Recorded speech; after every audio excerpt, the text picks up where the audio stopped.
We are into the valedictory session after a very fruitful 2.5 days. And now the session that we are going to have is going to be very, very beneficial for everybody involved.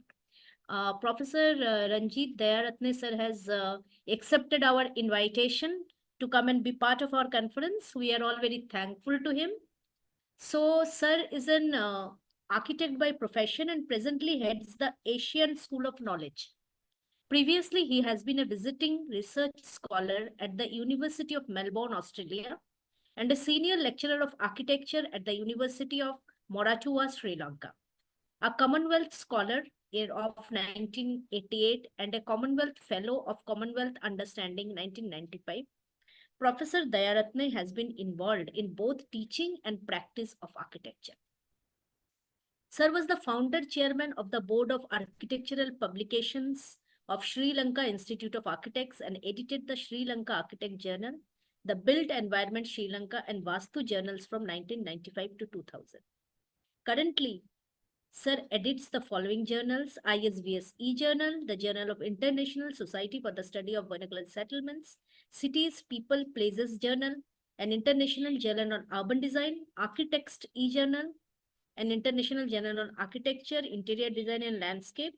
Sir has published book chapters commissioned by the United Nations University on Urban Development in Colombo and by the Leisure Studies Association UK on leisure developments in Sri Lanka. He authored 3 articles on Sri Lanka in the Encyclopedia of Vernacular Architecture of the World, edited by Paul Oliver, published by the Cambridge University Press. In 2023, Sir published a book chapter in Theorizing Built Form and Culture, The Legacy of Amos Rappaport, published by Routledge. And today I think that for the Meet the Editor session, there is no one more suitable than Sir. So I would welcome Sir once again, and I would invite him to share his piece of wisdom with us, because most of us here are in different stages of research and we are trying to write research paper and to publish it in quality journals. So I welcome you again, sir. Good afternoon to you. I hope you can hear me. Thank you very much. Thank you very much indeed, Dr. Deepasri and the organizing committee of this conference for inviting me to talk about publications.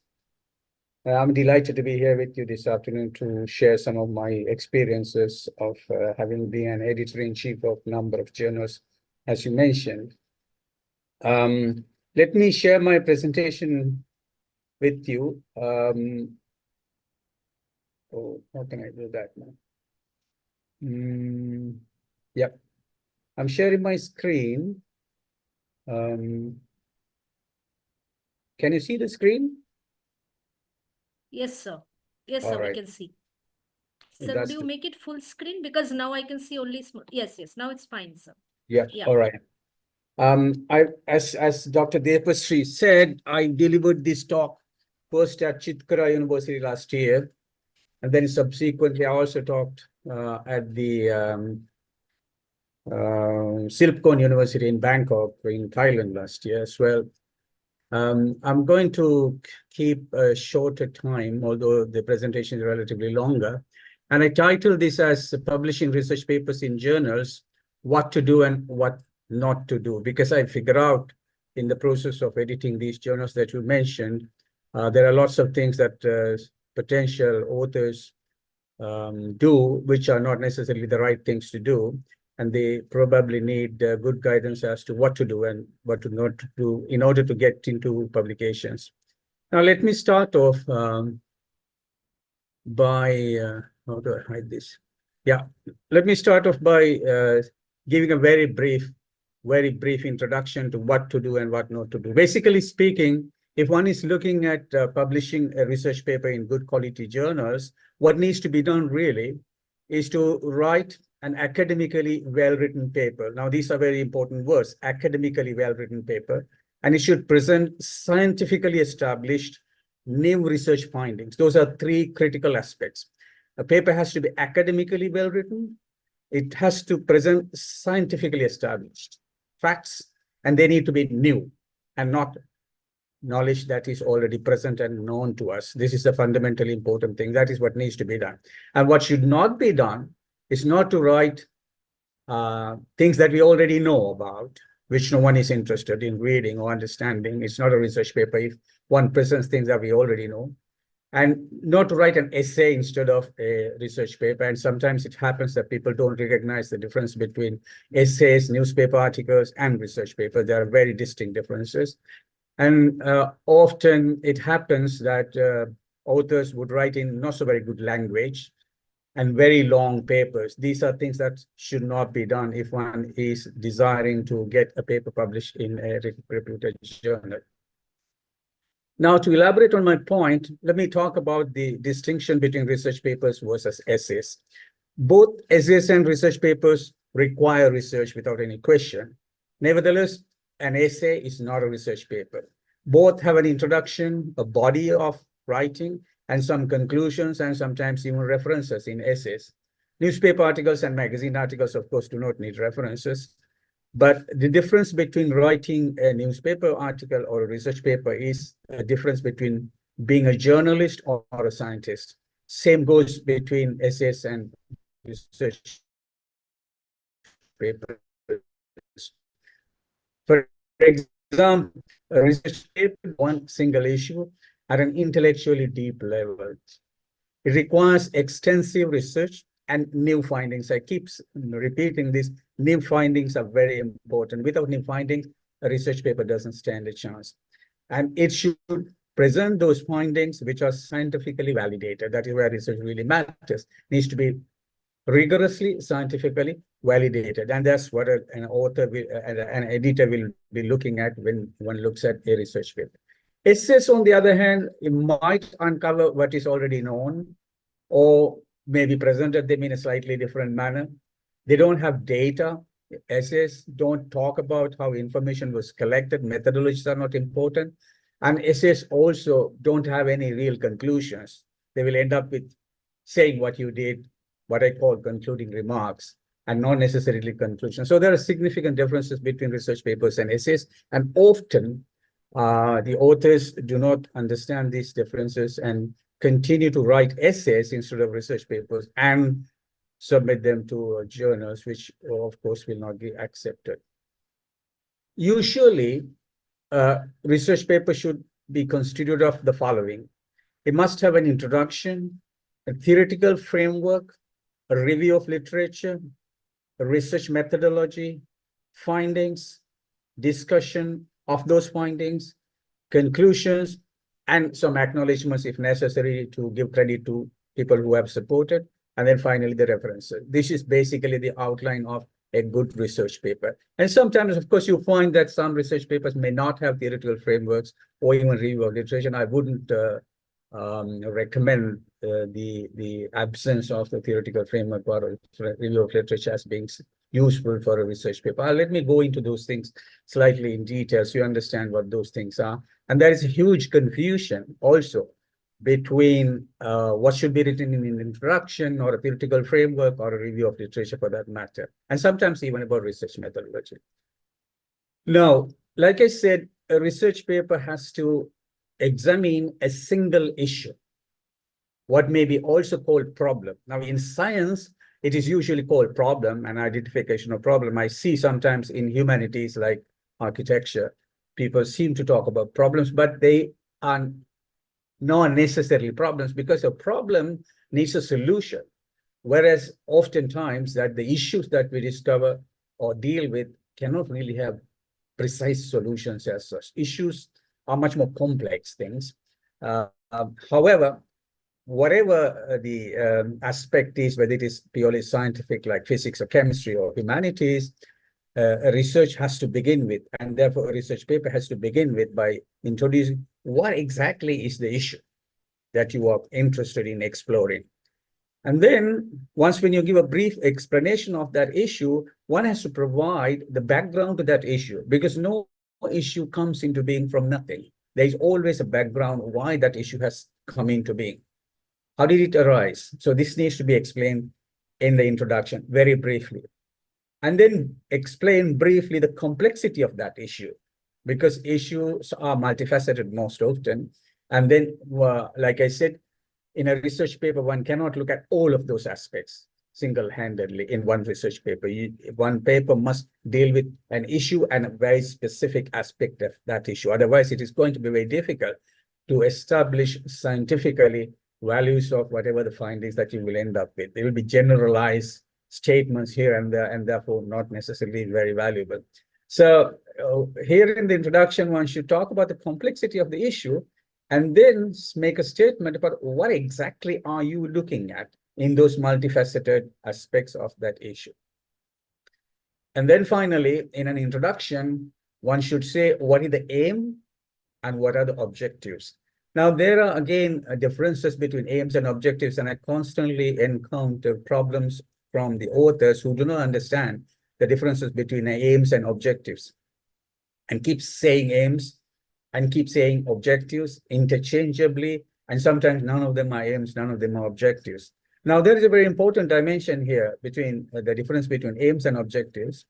Aims are almost always noble, long-term, unmeasurable intentions.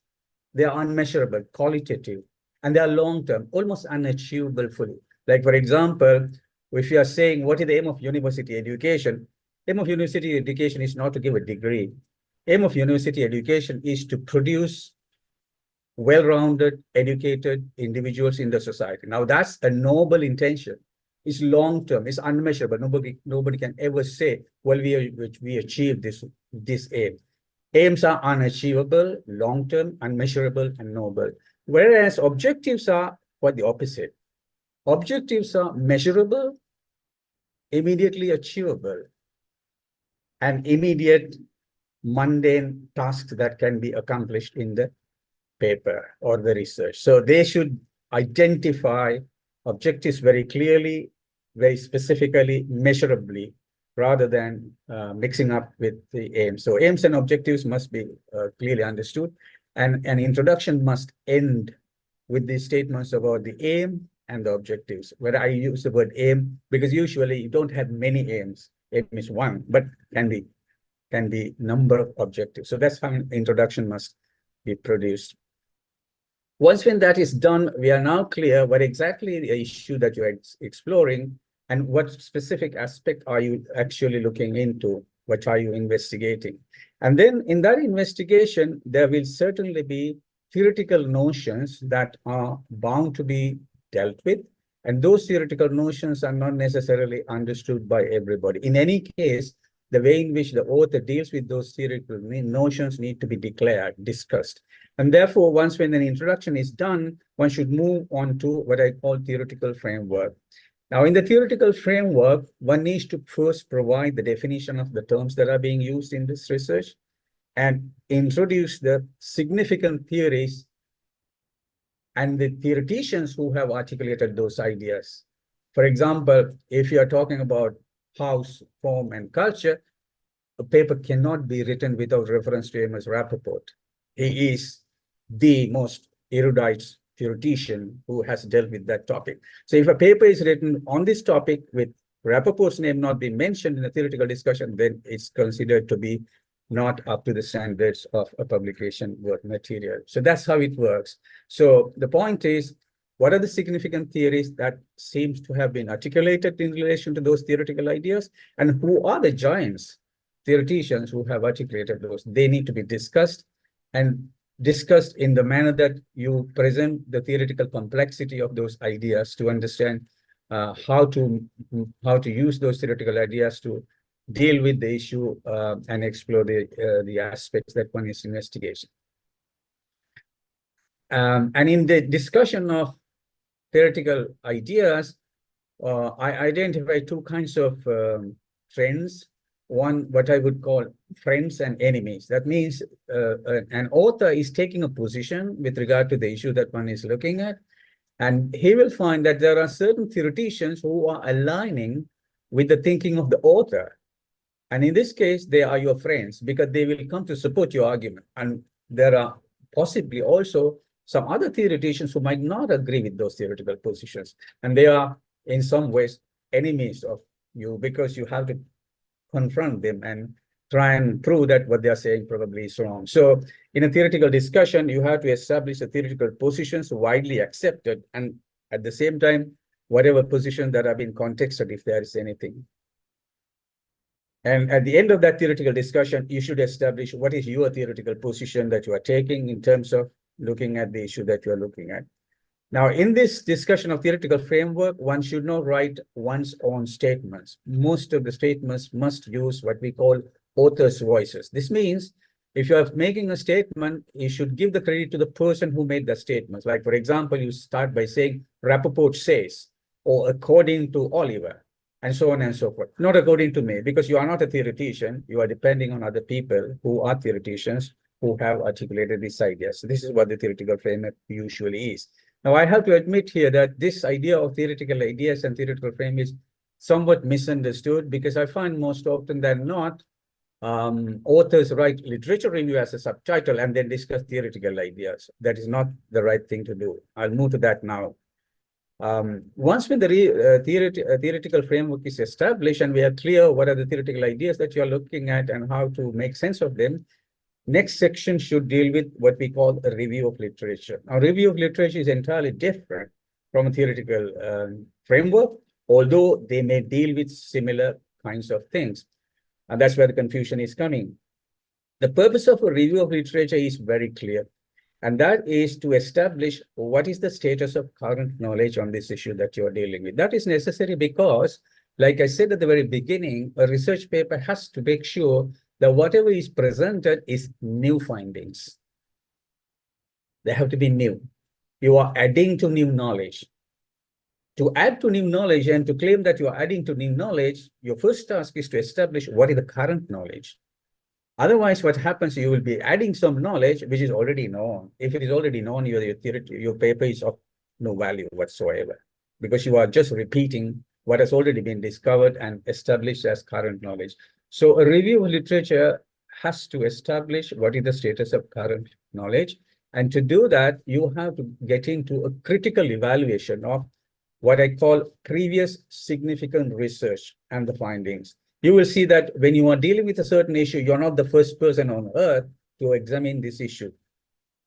Occasionally, it can happen that there is a certain issue that has never been examined, but today, most of the issues that we are dealing with have already been examined by lots of other people. There would be gaps of that knowledge, but there is certainly some knowledge that exists. And therefore, you need to look at what are the previous research that have been done? Again, not any research, but significant research that have been presented, and critically evaluate those ones and make comparisons between one person's research findings and another person's research findings. And therefore, establish what is commonly accepted, common knowledge, and what is contested also. Sometimes some research will discover certain findings and others will say, no, that is not true. I have found something entirely different. And therefore, this finding is not universal. So these contradictions, agreements, and disagreements need to be highlighted by using previous research and critically evaluating them, and using, like I said, authors' voices most of the time, and using the right kind of reference systems to discuss those research findings. Generally, when we write a literature review, there are two language issues here. Either literature review should be written in the present tense, and I would prefer always use present tense because the knowledge that is being presented is present knowledge. So if we are saying, although the research has been done previously, you would say Rappaport says and not said. Never use past tense. Either you use the present tense or the past participle. Past participle tense is used because that is a reporting style. So you could report that so-and-so has done a certain piece of research and has found. Or you would say this person says or argues and presents or something like that, which should be in the present tense. So there are two tenses only that should be used in the discussion of a review of literature. A literature review should not be presented in terms of separate reviews of separate comparisons between different research and highlighting similarities, commonalities, agreements, and disagreements, and thereby establishing what is the status of current knowledge. So that is what a review of literature is. So we've now gone through introduction, the theoretical framework, and the review of literature, and we are quite conversant about what are the theoretical ideas that we are exploring, what are the issue that we are really looking at, and what have the other people found out. And now the point is, what am I going to find out and how? So the next section should be about research methods. And the research methods must explain how the data is collected. Now, one of the common things that lots of people do when it comes to talking about research methods is to talk about the research methods theoretically. That is completely unnecessary, because most of the time, those who are reading research papers are familiar with almost all research methods and know how they work. But what one needs to do in a research method is to declare whether the methods that one is adopting is qualitative or quantitative, whether it is mixed methods, case studies, is it exploratory, is it hypothesis testing, is it phenomenological, in which case it's narrative, ethnographical, or what is the modus operandi of your method that is being used. And then subsequently, you need to list the various techniques and tools that have been used to collect the data and explain how that data was collected. In other words, you need to say who did what, when, where, and how precisely. This is not about theory. This should not be a theoretical discussion. Do not explain theories of research methods, and readers already know what those methods are. By the way, a review of literature is not a research methodology, although sometimes it could be if the paper is entirely a review of literature. Sometimes a paper can be just a review of literature, in which case it could be a research method. Otherwise, a review of literature, like I said, is not a research method. A survey of literature or survey of documents is a research method. A bibliometric survey is a research method, but not a literature review. And these are things that lots of authors often make mistakes about. Now, the bottom line about writing research methodology is that the method must be explained in such a way that another researcher can repeat what you did, exactly what you did, so that that person has all the details of exactly what you did. That is how the science works. In science, particularly in sciences, pure sciences like physics, chemistry, and so on and so forth, if a new finding is made, no one is going to accept that finding until this is tested by another laboratory or another set of researchers and another set of researchers repeatedly in different locations. And if all of them come out with the same results, then it would be accepted as universal. That is the same yardstick that should be applied in humanities. And to do that, we need to explain the research methodology precisely in detail so that another person or another group of researchers can repeat what you did. And if they find exactly what you found, then your research findings are validated scientifically. Then that's how it works. So this is the test of science, and I have to impress on the point that research methods must be detailed, point by point, exactly who did what, when, where, and how were they recorded, and not about theoretical discussion about the methods that are found in books. Once the research methods have been explained, if it is a case study, then a case study has to be introduced separately before the findings. If it is not necessarily case studies, we move on to what we call the findings. Findings involves the presentation of the data and analysis. And this means presenting the data that were uncovered and what kind of patterns exist among this data, which can be used to make sense of why those patterns exist the way they exist. Now, in the findings, it is necessary to present data from each of the data gathering techniques mentioned in the research methodology.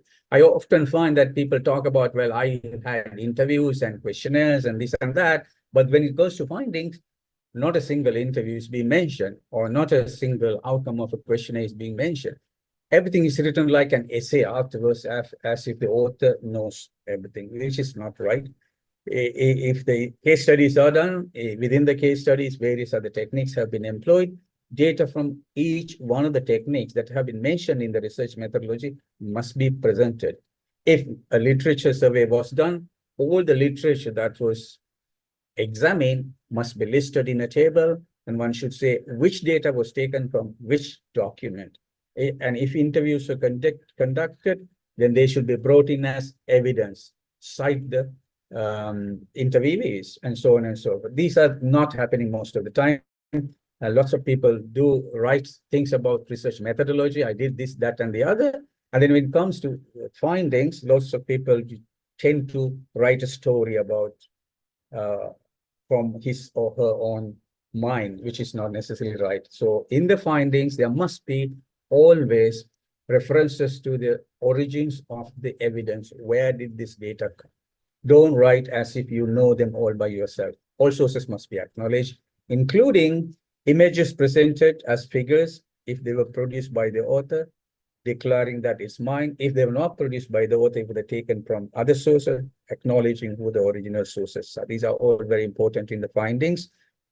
And the purpose of the findings is primarily, like I said, is to try and divulge the patterns of existence of the data that will explore the issue that was declared at the very beginning as the focus of the research.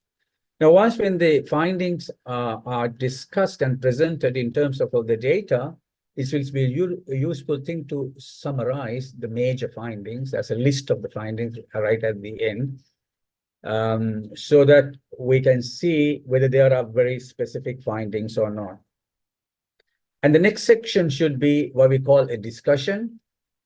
Although sometimes discussion and the findings and analysis can be put together, discussion is preferably a separate thing. And what happens in a discussion is that, well, you have found certain new findings, and these new findings may be similar to the findings of other researchers who have done research into the same issue before, or maybe they are very different from the research that other people have done before. If they are different, then you will have to say, why are they different?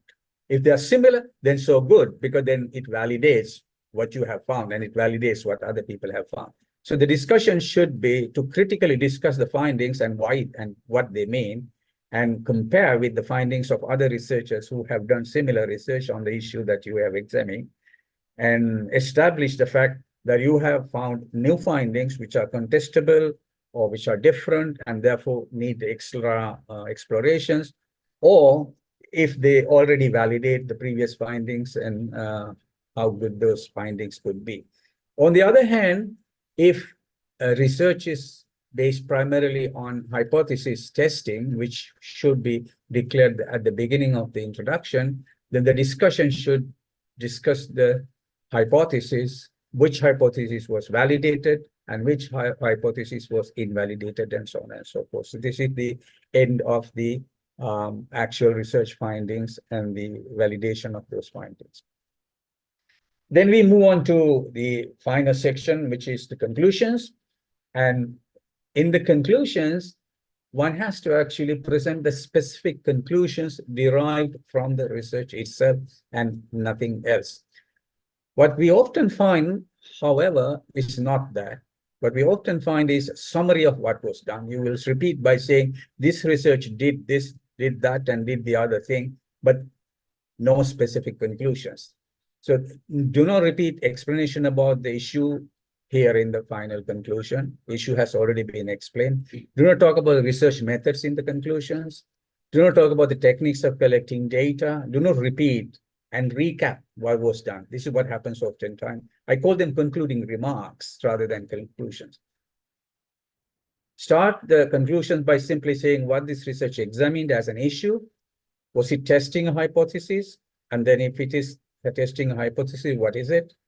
And then list the specific conclusions derived from this particular research and the finding substantiated by the data and evidence. Now is not the time to talk about things that are peripheral, that you know personally and may be related and so on and so forth. They are not conclusions. Once when those specific conclusions are mentioned, substantiated by the evidence presented in the findings, then you need to revisit the objectives of the research paper that you declared at the end of the introduction and say whether those objectives were achieved or not. Usually objectives are achieved, preferably they should be achieved. And then you will find that every research has strengths and weaknesses, that you were not able to do certain things for certain reasons, or you were able to do things that were beyond expectations, and so on and so forth. So here, after discussing whether the objectives were achieved or not, it will be useful to make a couple of statements about the strengths and the weaknesses of the research, so that the readers will put the findings and conclusions in the context. You need to remember that case study findings are not generalizable, and lots of people often tend to do case studies and generalize the findings in the conclusions, which are not right. They cannot be generalized.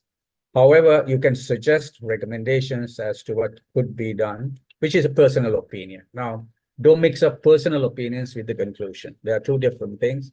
But what I'm saying is you have to establish the specific conclusions at the beginning of the conclusions, and then subsequently make expressions of personal opinions based on the understanding that has been developed. And that's how a research must end.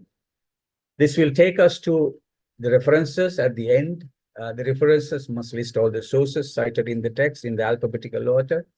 And in any research paper, there has to be a template that has to be followed by the publisher, depending on which journal you are sending it to. And pay attention to the template and use that template. And pay attention to punctuations. I often find that people use punctuations as they like. Sometimes there are commas, sometimes there are full stops, sometimes there are colons, semicolons. Sometimes in the same list of references, there are all kinds of different punctuations used for the same things in different lists, which should not be the case. Commas, full stops, colons, semicolons, they have very specific uses in templates and references. You should follow them. In the ISVS, we have a very special way of doing it. So if it comes to us, we will look at each one of them: dots, commas, full stops, page numbers, italicizations, and all of these. They need to be followed. So when you write a paper, you need to download the template from the journal to which you are sending it to, and be familiar with the nitty-gritty of the template requirements, and they need to be applied to your text when you are dealing with end of the text references. Now I come to the final item, which is the abstract. Now, abstract usually appears at the beginning of a research paper. However, abstract is written at the end of a research paper. There is a confusion here, because oftentimes when it comes to conferences, you are asked to submit an abstract first and then write the papers afterwards. And therefore, there is a feeling that abstract is the first thing to be written. Abstracts cannot be written in the first place unless a research has been done, because what happens in an abstract is to provide a very brief summary of what the research is. An abstract should be done finally and not the first, although you can write it first when it comes to a conference, but it needs to be revised eventually once the research has been done. And it should constitute 3 aspects, and therefore preferably 3 paragraphs. The first paragraph should introduce the issue and the background to that issue very briefly. And the second paragraph must say what the research methods used to collect data, briefly again. And the third paragraph should say what the specific conclusions are. Those are the essential components of the research that one needs to know to decide, because the purpose of an abstract is to make a reader to understand the totality of the research and decide whether to go and read the entire paper or not. If the paper shows that it has a specific issue that one is interested in, has used certain kinds of methods that one is interested in, or has derived certain conclusions, then one would go and look at the entire paper. That is the purpose of an abstract. So an abstract must say those 3 things: introduction to the issue, then the background, the methodology, and how the data was collected, and what are the conclusions. And then, of course, you have to have the keywords at the bottom, which are used to track. Now, finally, I want to draw attention to 2 things. Like I was saying previously also, academic writing is very different from everyday talk, even essay writing. This is something that needs to be mastered, and there are certain terms that one should not be using in academic writing. Like, for example, never use the word so in an academic writing.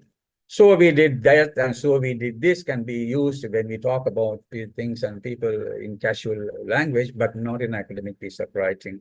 So you need to acquire a good vocabulary related to the issue before starting to write. You also need to acquire what I call transition words and phrases to link, because in an academic piece of writing, there has to be a flow of argument, starting from the introduction to the conclusion. This flow of argument does not happen unless one uses proper linking and transition words and phrases, such as in fact, indeed, on the one hand, on the other hand, on the contrary, and so on and so. They need to be used where it is relevant and necessary to move from one statement to the next statement, to make the connections or break the connections.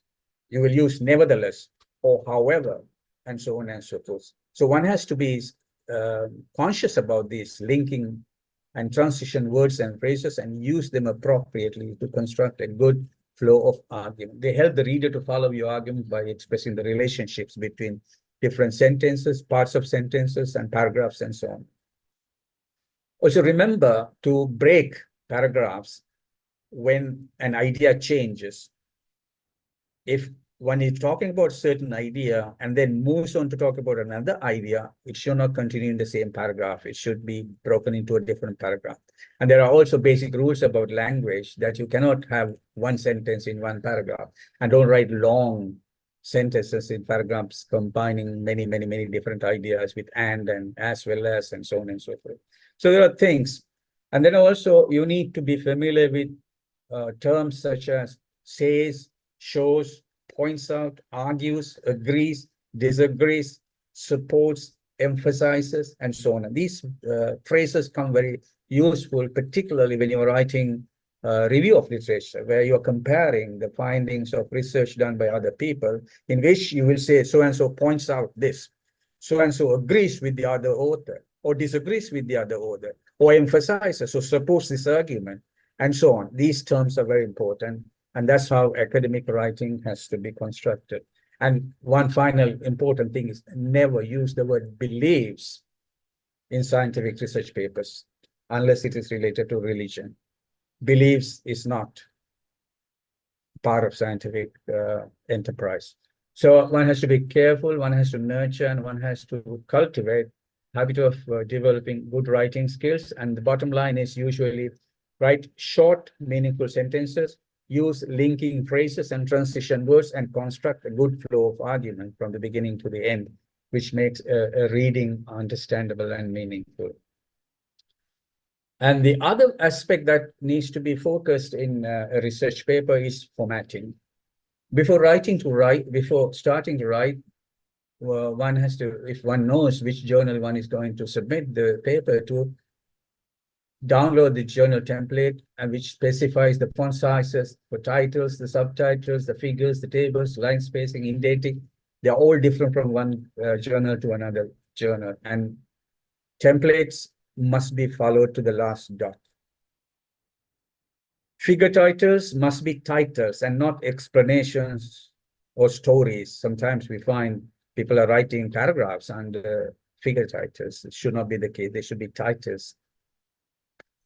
And we don't use picture and photo and things like that. They need to be used as identified as figures, and compress the images usually to bring them to web sizes.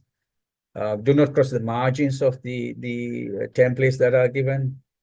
Don't use colored text and stuff like that. Be reasonable with figure sizes and tables, legible, neither too small, neither excessively large, and so on. So there's a whole heap of things that needs to be done to format a paper, to professionally present the paper, because this is the first thing. Once a paper is sent to a reviewer looks at the paper and sees that it is casual, it is haphazard, it's all over the place. And that gives the impression that the person's writing caliber of work is not of the standards. These are important secondary dimensions, of course, but they are important dimensions once when you are writing a paper. So be precise, pay attention to details, and format your paper properly using the right font sizes, and the way in which the template asks you to do those things. And that's how journal papers need to be written. And like I said, publishing research papers in journals requires you to do very precise work, which is to produce, I go back to my first slide, to write an academically well-written paper. Now I go back to the same things I was saying. Academically well-written means linguistically it needs to be perfected. The right words, grammar, spelling, punctuation, they are important to be well-written paper academically, and using academic language, not using everyday talk language, and to present scientifically established facts. New. These are the critical things. Never send a badly written paper. It will be rejected. If you have language issues, it's very likely to be not looked at. And don't send a paper without a proper review or without good data, analysis, and conclusions, or not formatted properly. Also, don't send large files and lengthy papers. There are maximum numbers of words, usually less than about 8,000, 9,000 words per paper. I've been grappling with author just last couple of days who had written 14,000 words and did not know how to bring it down to 8,000 words. He was sending it around and was getting rejected simply because it was longer than 10,000 words. So these are small things, but they are all very important, as much as the way you do the research, collect the data, analyze, derive the findings, and generate the conclusions, which are critical. But at the same time, the way you write and the way you format your paper and present is equally important. So don't send a paper, don't click the send button until you are sure that it is in perfect shape, both in terms of academic data analysis and presentation, and formatting. I think I said a lot of things. I think I will end there. Thank you very much indeed.